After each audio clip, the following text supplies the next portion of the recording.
오늘 하나님께서 우리들에게 주신 말씀의 제목을 이 시간에 함께 나누기를 원합니다. 빈 무덤의 의미가 무엇입니까? 다시 한 번 더 해볼까요? 빈 무덤의 의미가 무엇입니까? 제가 이 말씀을 다 준비하였다고 생각하는 순간에 제게 다가온 찬양입니다. 그 찬양을 이 시간에 함께 부르시고 난 뒤에 오늘의 본문 말씀으로 들어가기를 원합니다. 찬양하시겠습니다.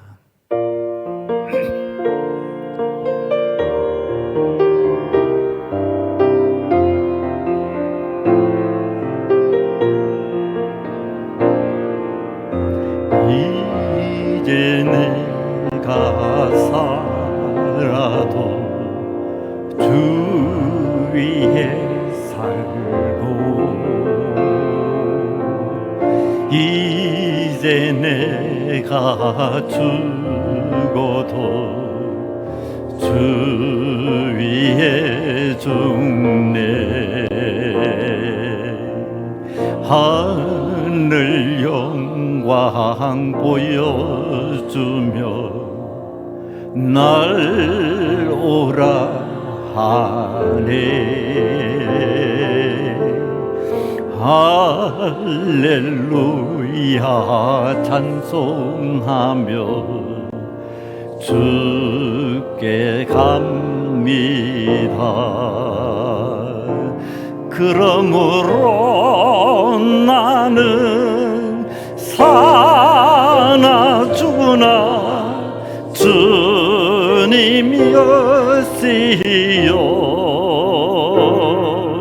사나 죽으나 사나 죽으나 날 위해 피 흘리신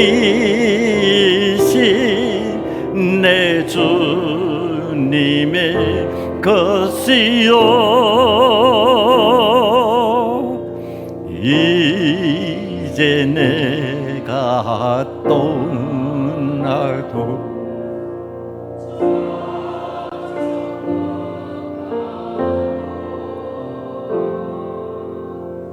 이제 내가 있어도 주 위에 있네. 우리 예수 찬송하며 나는 가겠네. 천군 천사 나팔 불며 마중 나오네. 그러므로 나는 사나 죽으나 주님 것이요. 사나 죽으나 사나 죽으나 날 위해 피 흘리신 내 주님의 것이요.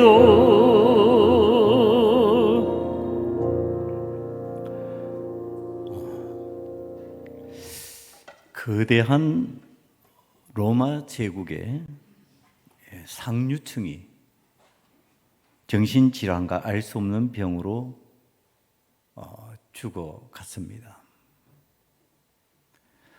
이 황폐해진 상류층의 몰락은 로마의 멸망과 관련이 있다고 보는데 그 거대한 로마가 어떻게 멸망했을까 생각하는 이유 중에 하나로 보고 있는 내용입니다. 이 고대 로마는 납 사용량이 많았습니다. 우리 생활에 사용하는 납이 있죠. 매년 한 6만 통 가량을 사용했다고 그러는데, 이 납은 당시에 아무나 쓸 수 있는 그런 종류의 물질이 아니었습니다. 부와 명예를 누리던 상류계층만이 사용하는 그러한 것이었습니다. 그런데 이 이제 로마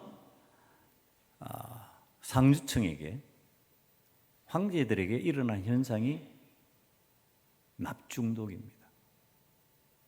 이 납중독이라는 거 현대사회에서 굉장히 두려워하고 염려하고 근심함으로 회피하는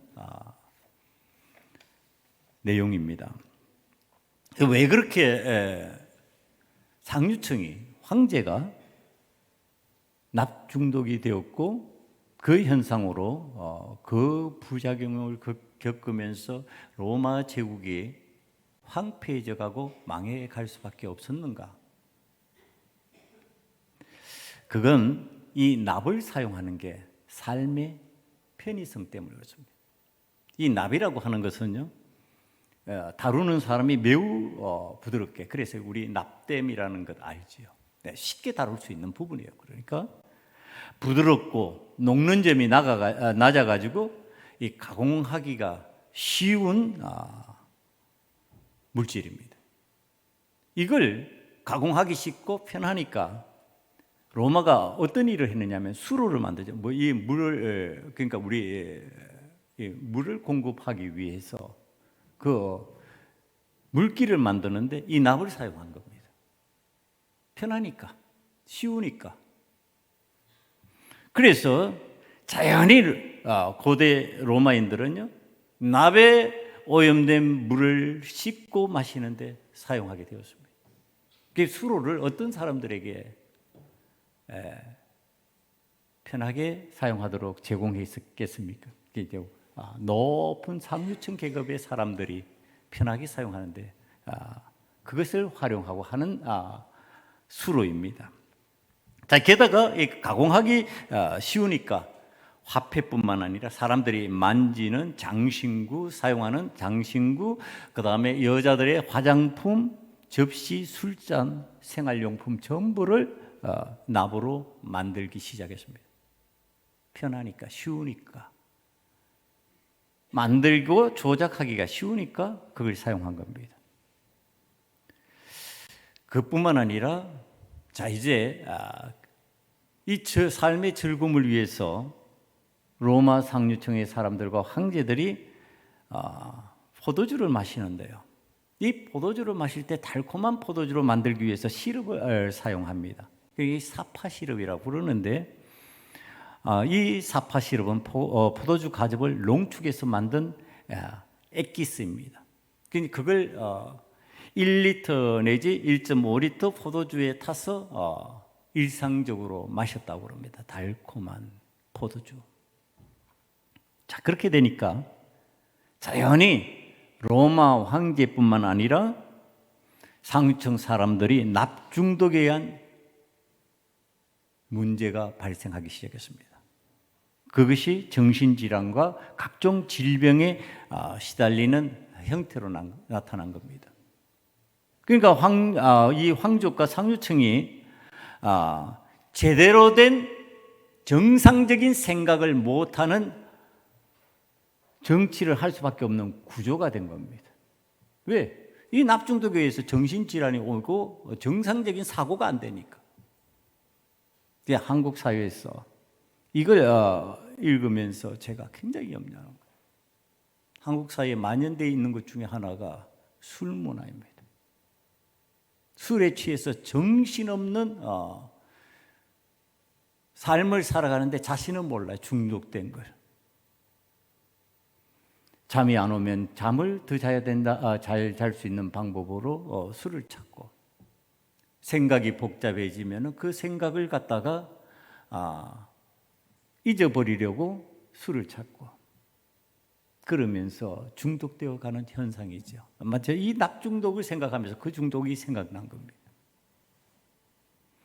자, 여러분이 지금 거대한 로마 제국의 파멸이요, 여기서부터 시작되는 겁니다.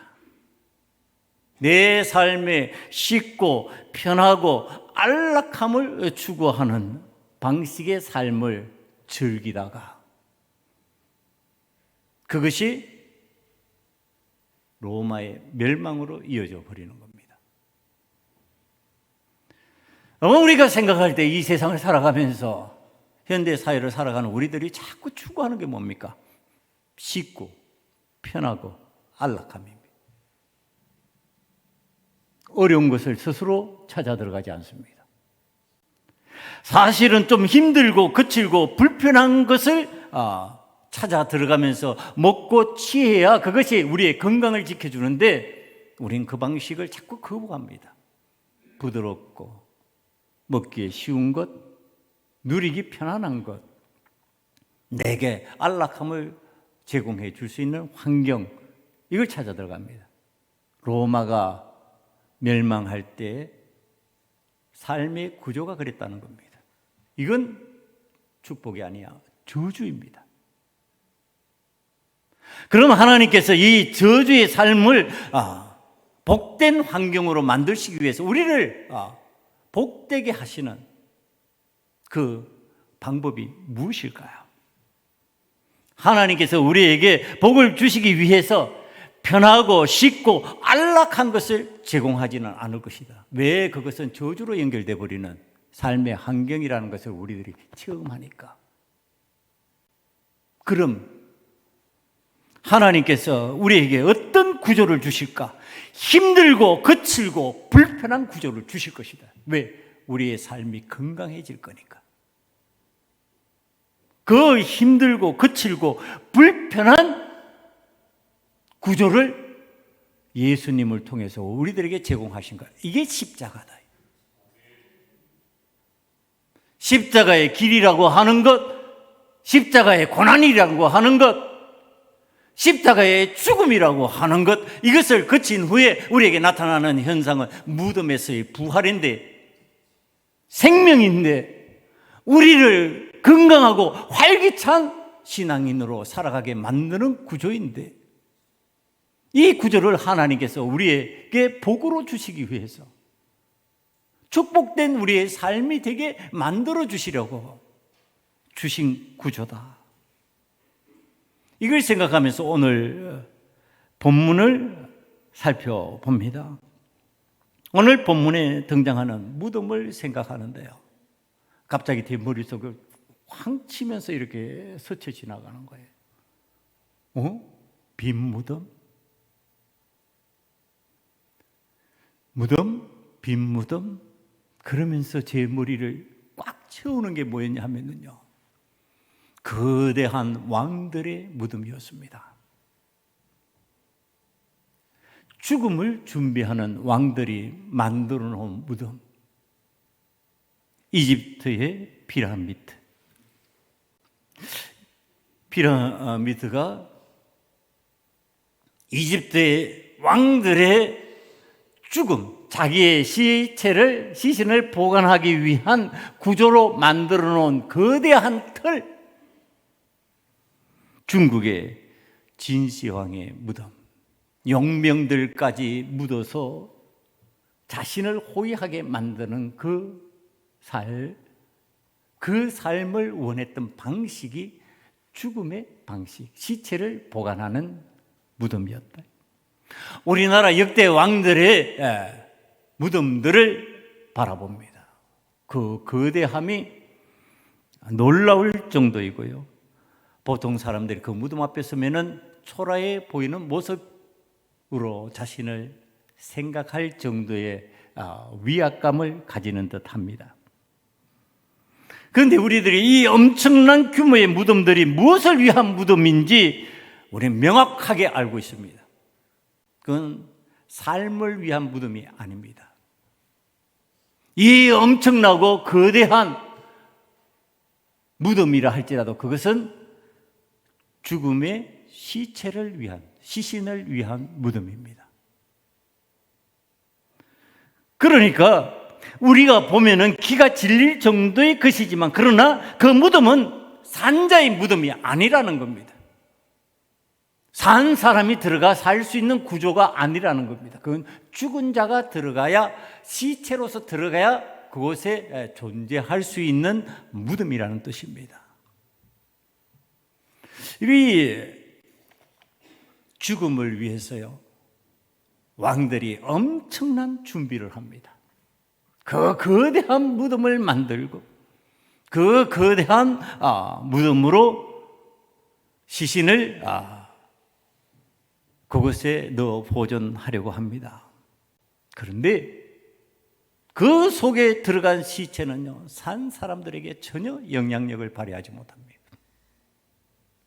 시체가 그 무덤에 들어가는 순간에 그 거대한 무덤, 엄청난 무덤이라 할지라도 그 전에 가지고 있던 권세, 그 전에 가지고 있던 자기의 힘을 발휘할 수 없는 상황이 되는 겁니다.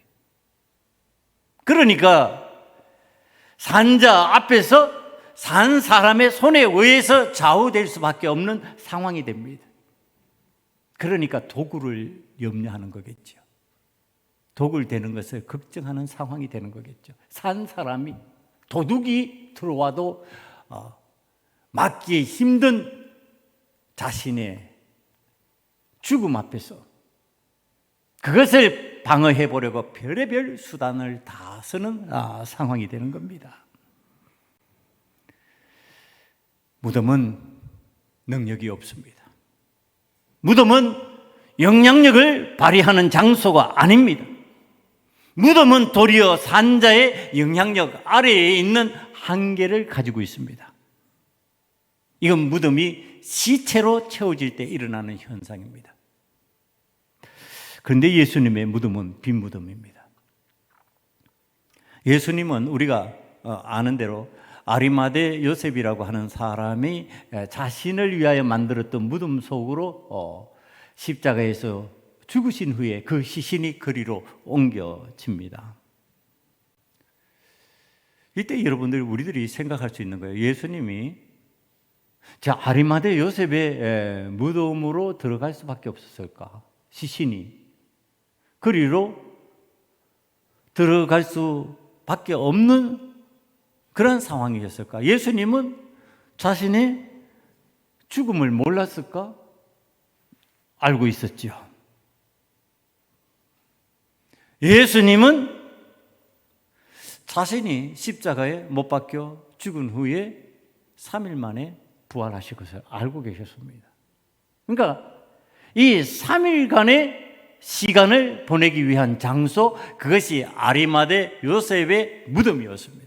그러니까 예수님은 죽음을 알고 있지만 그 죽음을 위한 무덤을 준비하는 일을 하지 않으셨습니다.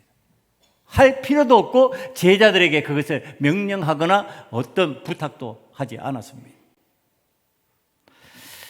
이것은 예수님께서 그 무덤 속에 시체가 되어서 그 속에서 아무런 영향력을 미치지 못하고 그곳에서 끝날 것이라는 것을 생각하지 않으셨기 때문에 그렇습니다. 예수님은 3일 만에 부활하실 것을 알았습니다.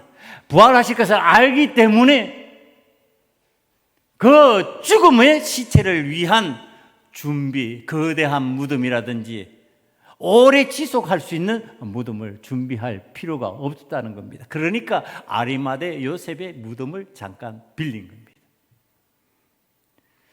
자, 이제 제자들의 정황으로 잠깐 들어가면서 이 빈 무덤이 갖는 의미 속으로 우리가 들어가야 합니다. 제자들과 아리마대 요셉은요, 예수님의 시신이 요셉의 무덤 속으로 들어가자 이제 자신들이 해야 할 일을 다 한 듯이 생각하는 상황이 되었습니다.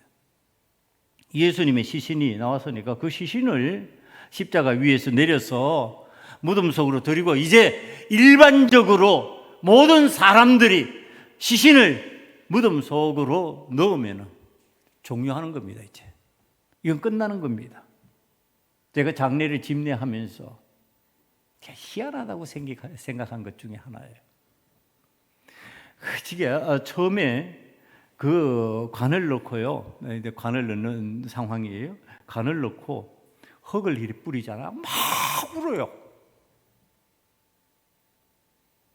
그 이제 지금 이 관이 보이면 막 울어요. 근데 이상한 건요. 그 관이 다 덮이고 안 보이면 안 울어요. 희한하더라고요, 그게. 안 보이면 더 울어야 되잖아. 근데 안 울어요. 관이 보이면 막 울대니까 흙 떨어지면 아이고 그러고 난리를 치다가 관이 다 덮어지고 흙이 덮이면요, 그때부터 안 울어요. 그럼 뚝이에요. 그 왜? 끝났다고 생각하기 때문에. 이제 안 보이고 끝났다. 그러니까 예수님의 제자들도 이제 시신을 넣고 돌로 그 앞을 막는 순간에 끝났다 생각할 거예요. 이제 우리 일 끝났다. 근데 그때 예수님의 여제자들, 예수님을 따라다니는 여제자들이, 이게 좀 여자분들이 섬세하죠. 아차, 우리가 못한 거 있어. 우리가 예수님이 십자가 사건이 생기니까 너무 당황해가지고 놀라가지고 정신없이 있다가 놓친 게 있어. 예수님 몸에 향유를 바르지 않았어. 자, 이런 상황이 된 겁니다. 그래서 지금 그 향유를 준비해가지고 가는 장면이 마가복음 16장 1절에는 잘 나타납니다. 안식일이 지남에 막달라 마리아와 야고보의 어머니 마리아와 또 살로메가 가서 예수께 바르기 위하여 향품을 사다 두었다가 안식 후 첫날 매우 일찍이 해도 될 때 그 무덤으로 가며 서로 말하되 누가 우리를 위하여 무덤 문에서 돌을 굴러 주리요 하더니, 여러분 이 장면 어떤 생각이 드십니까? 예수님의 시신에 향유를 처리하기 위해 무덤에 찾아간 여인들은요, 예수님의 시신이 거기 있어야 자신의 목적을 달성하고 예수님을 향하여 헌신하였다는 기쁨을 누릴 수 있을 겁니다. 그런데 이거 맞냐는 겁니다. 여러분, 이게 우리가 생각할 때 예수님을 향한 헌신, 자꾸 이런 쪽으로 이 방향을 트는데, 제가 이번 설교를 준비하다가 우리의 신앙생활이 여기에 잘못 미쳐 있구나라고 하는 생각을 품으면서 제가 이 부분을 가슴 아프게 가슴을 두드리면서 설교를 준비했던 내용입니다. 빈 무덤에 시신이 없어요. 그런데 그 시신을 위한 향유를 여제자들이 지금 준비해서 그곳에 가고 있는 겁니다. 그곳을 갖고 가면서 염려 근심하는 게 뭐야? 돌은 어떻게 옮겨주고, 그리고 이것을 어떻게 발라야 되고 어떻게 해야 될까? 이런 걱정으로 가득 차서 갔습니다. 그런데 돌문은 열려 있고 향유를 바를 시신은 없어요. 이때 왕들의 무덤이 생각난 겁니다. 여러분, 왕들이 자기의 시신을 위하여 거대한 무덤들을, 피라미드를 만들고 능들을 만들어서 자기의 시신을 위한 준비를 합니다. 이 준비, 지금 이 여인들이 예수님의 시체, 그 시신에 바를 향유를 준비하는 그 준비, 이 준비라고 하는 이 두 내용이요, 제게 똑같다, 이 생각이 드는 겁니다. 죽음을 위한 준비, 그 준비를 위한 수고와 노력의 모습들. 왕이니까 거대하게 할 뿐이었고, 왕이니까 위세를 드러낼 수 있는 무덤을 만들 뿐이었지만, 이 여제자들이 향품을 준비한다는 것, 그건 뭐를 위한 준비였나? 예수님의 시체, 시신을 위한 준비였다는 겁니다. 다시 말하면 죽음을 위한 준비였다는 거예요. 이게 제가 설교를 하면서 내가 하나님 앞에서 이걸 깨달아야 되는구나. 우리는 하나님 앞에서 나는 헌신한다고 헌신하고 애쓰고 힘쓴다고 힘쓰는데 뭘 준비하고 있느냐 하면은 향유를 준비하고 있는 거예요. 아무 쓰잘데도 없는 향유. 예수님은 이미 부활하셨는데 예수님은 시신이 아니고 시체가 아닌데 거기에 바를 향유를 준비하기 위해서 나는 애를 쓰고 힘을 쓰고 있더라. 그리고 마치 잘한 것처럼 나는 대단한 헌신을 한 것처럼 착각하더라. 언제 예수님이 향유 준비하라고 그랬냐? 언제 예수님이 내가 이 시신이 이 시체가 오래 갈 거니까 거기에 향을 좀 바르고 내 시체가 오래 유지될 수 있도록 너희들이 좀 애써 달라고 그런 부탁하셨나? 한 번도 그런 적이 없는데 내가 생각하는 방식이야. 일반적으로 세상에서 시체를 잘 보관할 때 하는 방식이 뭐냐 하면은 그런 방식이에요. 향유를 바르고 인간적으로 할 수 있는 최선을 다해가지고 그럴듯하게 오래 유지하게 하는 방식. 왕들이 자기의 시체를 오래 보관하기 위해서 거대한 피라미드를 만들고 능을 만들어서 하는 방식과 뭐가 다르냐? 여러분, 오늘 우리들이 하나님 앞에서 나의 헌신의 구조를 살펴봐야 된다고 하는 거예요. 나의 믿음의 구조를 살펴봐야 된다고 하는 거예요. 내가 예수를 믿는데 어떤 예수 믿고 있느냐? 오늘 우리는 죽은 예수 믿고 있는 거 아니냐? 무덤 속에 들어가서 아무런 기능도 하지 못하는 것, 아무런 산 사람에게 영향력도 미치지 못하는 시체가 되어 있는 예수님을 믿는 믿음의 방식이 아니냐? 우리가 믿는 거. 그리고서 기껏 내가 한다고 하는 헌신의 내용이 아무 쓰잘데도 없는 향유, 내가 좋아하고 내가 기뻐하고 내가 즐거워할 수 있는 향유를 준비하고 나아가서 예수님 몸에 바르겠다고 난리치는 삶을 사는 게 아니냐. 여러분, 오늘 우리들이 이런 방식의 신앙생활을 하면서요, 주님 앞에서 우리들이 믿음 생활을 하면 주님께서 가르치시는 거예요. 주님께서 우리들에게 말씀해 주시는 것, 예수님께서 제자들을 선택하실 때 죽은 자를 위한, 산 사람이 죽은 자를 위한 헌신을 하는 게 아니라, 그러니까 장례를 할 때요, 목사는 죽은 자를 위한 예배를 드리는 게 아니에요. 하나님 앞에 예배를 드리는 거고요, 말씀을 전하는데 산 자들을 위해서 말씀을 전하는 거예요. 죽은 자는 이미 하나님께서 그건 처리하실 일이에요. 그러니까 이 목사들이 장례를 집례할 때 말씀을 산자들에게 전하는 이유는 누가복음 9장 59절과 60절에 드러난 예수님의 말씀이 근거가 됩니다. 또 다른 사람에게 나를 따르라 하시니 그가 이르되 나로 먼저 가서 내 아버지를 장사하게 허락하옵소서. 이르시되 죽은 자들로 자기의 죽은 자들을 장사하게 하고 너는 가서 하나님의 나라를 전파하라 하시고, 언제 예수님이 시체를 위해서 네가 애쓰고 산자에게 영향력을 미치지 못하는 그 일을 위해서 너가 헌신해라 그런 적이 있냐? 우리에게는 산자를 위한 헌신을 주님께서 요구하고 계신다. 산자를 살릴 수 있는 방법을 우리들에게 원하고 계신다. 그 주님께서 가르쳐 주신 말씀인 거예요. 여러분, 향유를 준비하여 가지고 내가 좋아하는 방식대로 내가 좋다고 생각하는 그 향유를 준비해 가는, 그것을 여러분들이 헌신이라고 착각할 때 그 착각에서 벗어나게 하는 말씀이 있습니다. 그게 뭐냐 하면은요, 모세가 십계명을 받으러 여호와의 산에 올라갔을 때 거기에 남아있던 이스라엘 백성들이 모세가 오랫동안 내려오지 않으니까 아론을 내세워가지고 아론을 급박해서 하는 일이 뭐냐 하면은 우리를 위하여 하나님의 형상 만들자예요. 그게 뭔지 아십니까? 그게 금송아지입니다. 금송아지.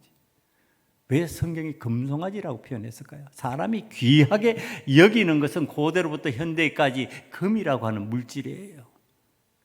이 내가 귀중하게 여기고 이것의 가치가 높다고 생각하는 것, 소중하게 내가 여기고 있던 그것을 꺼내가지고 만들어 놓은 형상이에요. 그게 금송아지예요. 그걸 이스라엘 백성들이 뭐라고 부르신지 아세요? 하나님이라고 불렀어요. 하나님은 형상을 만들지 말라 그러시는데 지금 그 계명을 주고 있는데 그 밑에서 하는 짓이 뭐냐면은 내가 좋아하는 귀한 것으로, 내가 귀하다고 생각하는 그것으로 형상을 만들고 하나님으로 부르고 섬기면 되지 뭐 하는 상황이에요.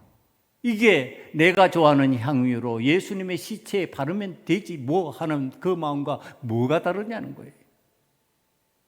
여러분, 오늘 우리들이 교회에서 신앙생활을 하면서 하나님 앞에서 내가 섬기고 내가 믿음 생활을 한다고 하는 구조가 적어도 이 향유를 만드는 방식, 금송아지를 만드는 방식이 되면 안 된다는 얘기를 하는 겁니다.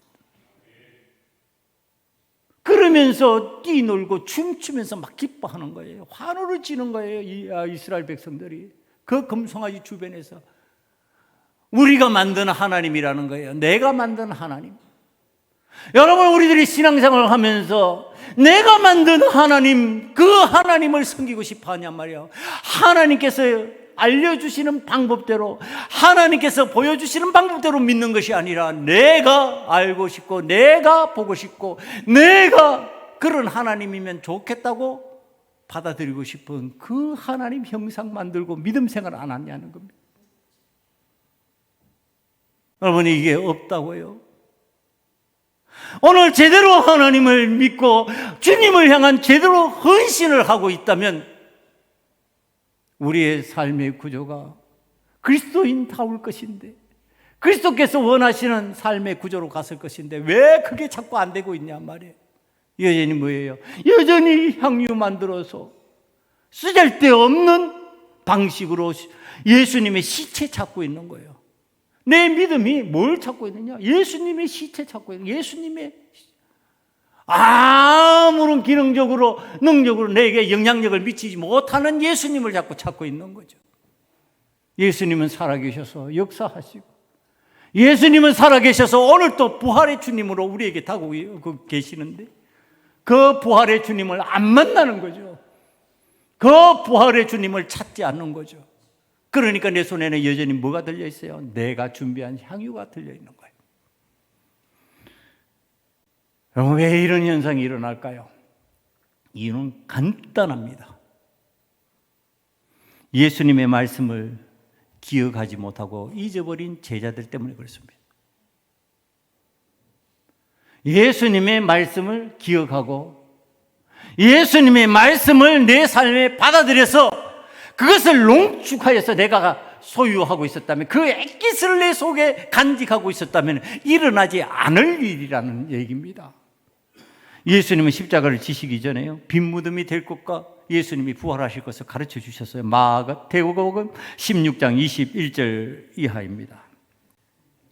이때로부터 예수 그리스도께서 자기가 예루살렘에 올라가 장로들과 대제사장들과 서기관들에게 많은 고난을 받고 죽임을 당하고 제3일에 살아나야 할 것을 제자들에게 비로소 나타내시니, 베드로가 예수를 붙들고 항변하여 이르되 주여 그리 마옵소서, 이 일이 결코 죽게 미치지 아니하리이다.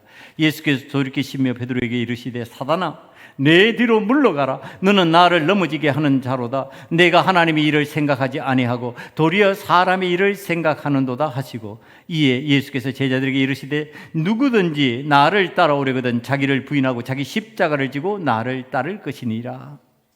십자가 얘기하고 있어요.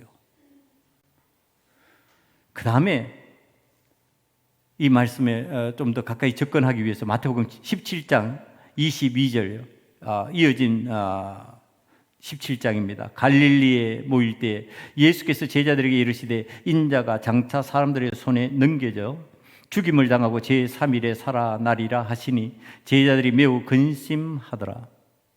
여러분, 16장과 17장에 연거푸 거듭거듭 예수님이 말씀하시는 거예요. 나 십자가 질 거야. 나 그리고 죽게 돼. 그리고 죽음으로 끝나지 않고 3일 만에 부활할 거야. 그런데 제자들이요, 예수님의 십자가 사건 앞에서 정신이 혼비백산해버리는 거예요. 십자가 사건이 일어나니까 예수님이 고난을 당하는데 그 능력 있는 예수님이, 그 권세 많은 예수님이, 바다의 파도도 잠잠케 하신 예수님이, 하늘에서 양식이 내려서 만나를 먹이는 것처럼 오병이어의 기적을 보여주시던 그 예수님이, 죽은 자도 살려 일으키시던 예수님이, 모든 병자를 고치시던 그 예수님이요, 꼼짝없이 십자가 위에 묶이는 것과 죽음의 고난 속으로 들어가는 것을 보고요, 혼비백산해버린 거예요. 신앙인들이 혼비백산하고 있다는 얘기를 하는 겁니다. 지금 오늘 예수님의 십자가 사건 앞에서 우리는 어떻게 해야 된다고 알고 있어요? 주여 십자가를 지시옵소서, 나도 내 십자가 지고 주님 뒤를 따르겠습니다, 이래 돼야 되는 거잖아요. 이게 신앙인의 정신이잖아. 예수님이 십자가 지는 거 보고 혼비백산해가지고 제자들이 전부 다 난리가 나고 도망가고, 모른다고 부인하고 저주하고 그렇게 되는 거지요. 정신없는 상태가 돼요. 이 혼돈의 상태, 이 상황에서 뭘 잊어버렸어요? 주님의 말씀을 잊어버렸어요. 주님 다 가르쳐 주신다니까. 오늘날은 말씀 안 하세요, 예수님? 그럼 부활하고 산 예수님 아니지? 부활하셔 사신 예수님이 오늘 또 말씀하시잖아요. 말씀을 던져주고 계시잖아요. 그런데 그걸 가슴에 품냔 말이에요. 안 품어. 세상을 살아가면서 정신없이 혼비백산해가지고 다 잊어버리는 거예요. 말씀 다 잊어버리니까 뭐만 남아요? 죽은 예수님만 남는 거예요. 시신 남은, 시체 되어버린 예수님, 무덤 속에 갇혀있는 예수님만 생각나는 거예요. 그러니까 뭘 준비해? 향유를 준비한다니까. 내가 생각하는 좋은 향유, 내가 기뻐할 수 있는 좋은 향유, 그거 준비해가지고, 그리고 주님 앞에 가서 발라줘야지. 그걸 헌신이라고 그러고 있어요. 언제 주님께서 그런 헌신을 원하셨냐고, 언제 주님께서 그런 향유를 원하셨냐고요. 예수님이 십자가 사건을 알릴 때 제자 베드로가 예수님의 십자가 사건이 일어나서는 안 될 일입니다 한 얘기를 제가 같이 읽었어요. 이게 십자가 사건 앞에서 우리들 보이는 정신 상태예요. 대부분의 사람들이 그 일 일어나지 않아야 됩니다. 어찌 주님께서 그 일을 일어나? 우리는 신앙생활 그렇게 하면 안 된다는 얘기를 자꾸 하는 겁니다. 주님 십자가 지셔야죠. 주님의 십자가 지셔야만 우리가 구원받습니다. 주님 십자가 지시면요, 나도 내 십자가 지고 주님 뒤를 따라서 주님과 함께 죽고 주님과 함께 부활하겠습니다. 이 신앙으로 연결돼야죠. 왜 죽은 예수 자꾸 믿고 사냔 말이에요. 그러니까 예수님이 제자 베드로를 향해서 신란하듯이 사단아 내 뒤로 물러가라, 그렇게 말씀하시는 거 아니냐 말이에요. 좀 더 양보해가지고 다음 구절 17장의 구절을 보니까 어떤 구절이 나오냐면은 예수님의 부활에 관한 말씀을 듣자 매우 근심하더라, 이렇게. 겨우 한다는 게 근심하고 있는 거예요. 어떻게 하지? 맨날 이탈하고 있는 거예요. 아니 십자가 위에서 죽기를 각오하고 예수님을 믿는 믿음의 사람들이 왜 그래 근심 걱정이 많냐는 거예요. 죽으면 죽어야죠. 아니 죽음을 여러분들이 막을 방법이 있어요. 저도 그렇고 여러분도 그래요. 주님이 나를 부르시면 가는 거지요. 그게 믿음이지요. 하나님 앞에서. 아니 너 할 일 좀 더 있으니까 하고 와라 그러고 살리시면은 사는 거지요. 왜 죽으면 안 되는 것처럼 막 그러냔 말이에요. 여러분, 그러면은 영생을 안 믿는 거잖아요. 하나님의 나라를 안 믿는 거잖아요. 안 믿는 사람들이 믿는 사람들 조소하면서 하는 말이 뭔지 아세요?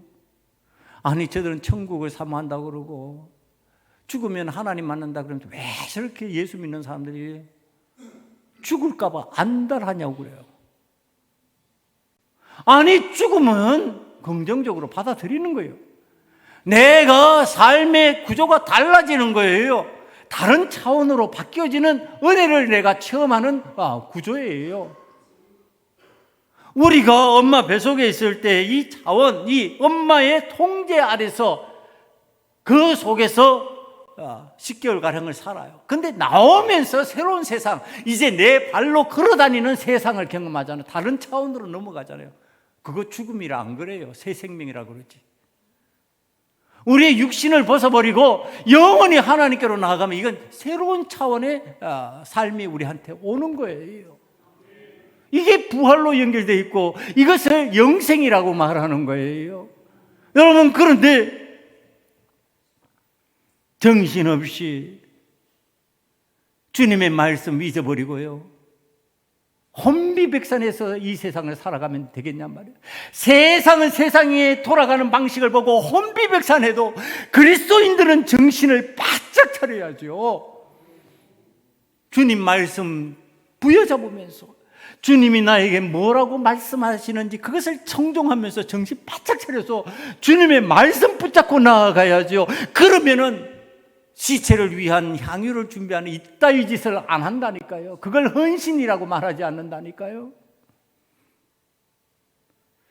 지금 예수님의 시신이 있는 그 자리에 향유를 준비하여 갔던 이 여인들이요, 무용지물이라고 아는 순간에 아무 필요도 없는 일을 지금 우리가 하고 있다고 하는 그것을 깨닫는 순간에 천사의 말이 들립니다. 천사의 말이 뭐냐면요, 그가 죽은 자 가운데서 살아나셨고 너희보다 먼저 갈릴리로 가시나니 거기서 너희가 배우리라. 이 말씀입니다. 천사가 여제자들에게 말하는 거예요. 예수님의 시체가 없어졌다고 무서워하고 두려워하지 말라. 시체가 없어졌다고 그러면요, 믿는 사람도 생각하는 게 어디에 도달하느냐 하면은 이 제사장과 바리새인들, 그들의 무리들이 나중에 하는 말이에요. 시체를 그의 제자들이 도둑질해 갔다. 그러니까 무서움과 두려움은 뭐예요? 도둑질해 갔나? 이렇게 되는 거죠. 부활 쪽으로 연결이 도무지 안 된다니까요. 시체가 없는 순간에 어떻게 깨달아야 될까요? 부활하셨구나, 말씀대로 되셨구나, 이렇게 돼야 되는데 말씀대로 되셨구나가 아니야. 도둑질했나? 다른 사람들이 우리 예수님 시체 훔쳐갔나? 여러분, 우리들의 신앙이 그쪽 구조로 가면 어떡하냐는 거예요. 그러니까 천사가 가르쳐 주시는 거예요. 그가 죽은 자 가운데서 살아나셨고 너희보다 먼저 갈릴리로 가셨다. 그러니까 너희들 그거 알려라, 지금 얘기하는 거죠. 여러분, 오늘 우리들의 생각이 어디로 연결돼야 돼요? 주님의 말씀에. 주님의 말씀에 연결되면 기억나는 게 뭐로 연결돼야 된다고요? 부활로. 살아나셔서 역사하셔서 우리에게 영원한 생명을 주시는 것으로 연결이 돼야 된다는 거예요. 여러분, 우리의 눈이 보는 것이 주의 부활과 연결되는 은혜의 역사가 나타나기를 간절히 축원합니다. 그것이 있을 때 내가 어떻게 돼요? 부활의 증인이 되는 거야. 봤잖아. 시인 없는데 그건 시체 훔쳐간 거 아니야. 천사의 말을 들으니까 예수님 부활하신 거예요. 그래서 급히 이 여인들이 그때서야 정신을 차리고 은혜 받은 삶으로 말씀대로 움직이는 거예요. 이제 예수님 말씀대로. 예수님 말씀 뭐예요? 부활하셨다. 부활의 증인이 되는 삶의 구조로 가는 거예요. 그게 8절 말씀입니다. 무서움과 큰 기쁨으로 빨리 무덤을 떠나, 무덤에 머물러 있을 이유가 없는 거죠. 예수님 거기 안 계시니까 제자들에게 알리려고 다름질할세. 이게 신앙적인 구조예요. 깨달았잖아요. 빨리 달려나가서 무덤을 떠나 제자들에게 알리는 거예요. 주님의 부활 소식을요. 여러분, 이게 신앙이에요. 우리가 예수를 믿는다고 하는 거, 죽은 예수 알리는 거 아니에요. 내 삶에 영향력 없는 예수를 알리는 거예요. 나의 삶에, 내 삶을 영원한 생명으로 인도하시는 부활의 능력을 보여주신 그 예수님을 증언하는 거예요. 그러니까 전도할 때 제발 부탁하는 거. 제가 우리 교회에서 수도 없이 부탁하는 것 중에 하나예요. 교회 나갑시다 이 소리 하지 말라고요. 전도할 때 교회 데리고 오는 게 전도라고 생각하지 말고 뭐를 전해야 돼요? 부활하신 예수님. 예수 믿읍시다예요. 예수 믿고 우리 영생합시다. 우리 예수 믿고 예수님과 더불어 부활합시다.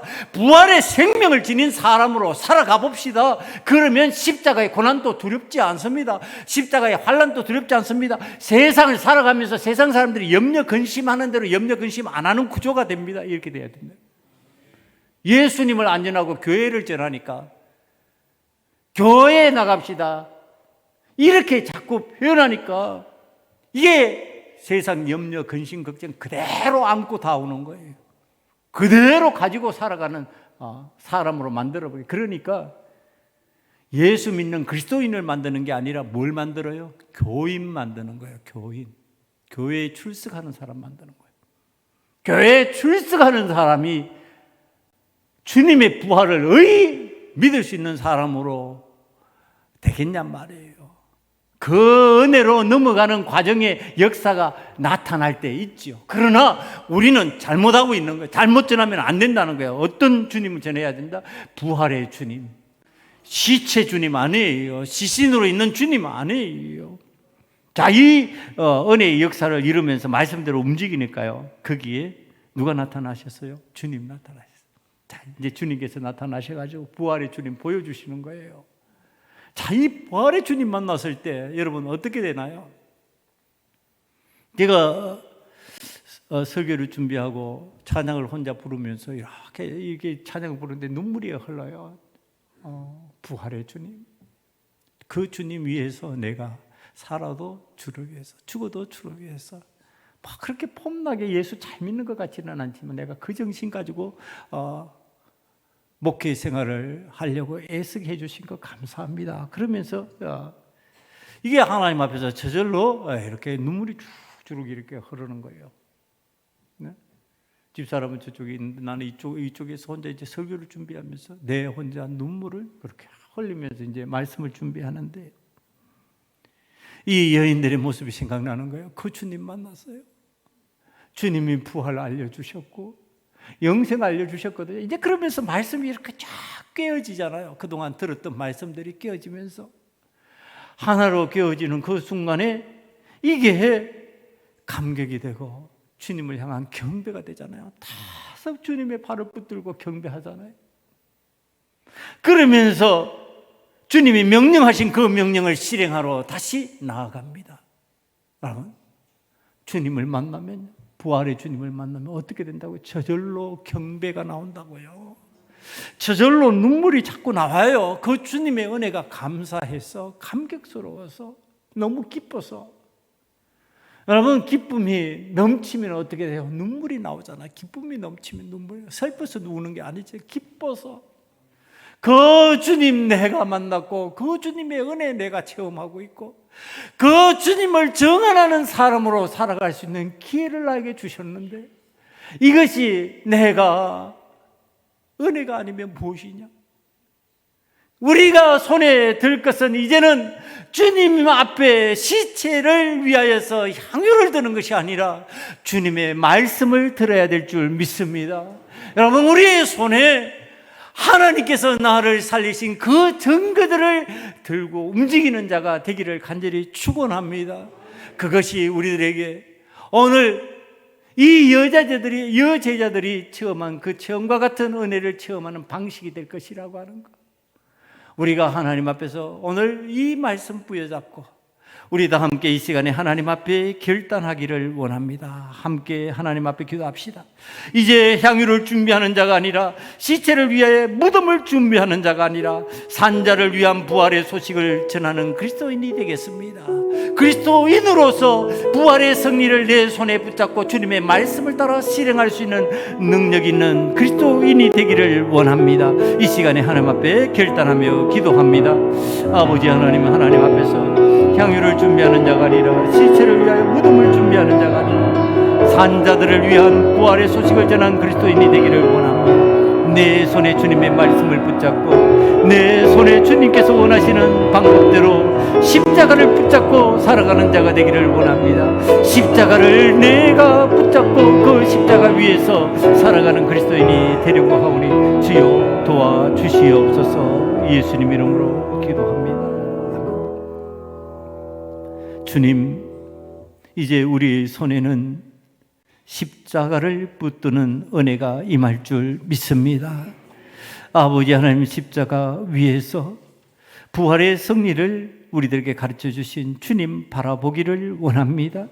아버지 하나님, 내가 원하는 방식대로 향유를 준비하는 자가 아니요 내가 원하는 방식대로 금송아지 준비하는 자가 아니라 주님께서 원하시는 대로 주님의 뜻대로 순종하며 십자가 부여잡고 마지막까지 승리하는 그리스도인이 되기를 원하오니 사랑하는 자들 삶 위에 두려움과 염려, 근심, 걱정 다 물러가게 만들어 주시옵소서. 십자가의 능력으로 하나님 앞에 영광을 돌리게 하시고 산 그리스도의 증인으로 살아가게 만들어 주시옵소서. 예수님 이름으로 축복하고 간절히 기도드리옵나이다. 아멘.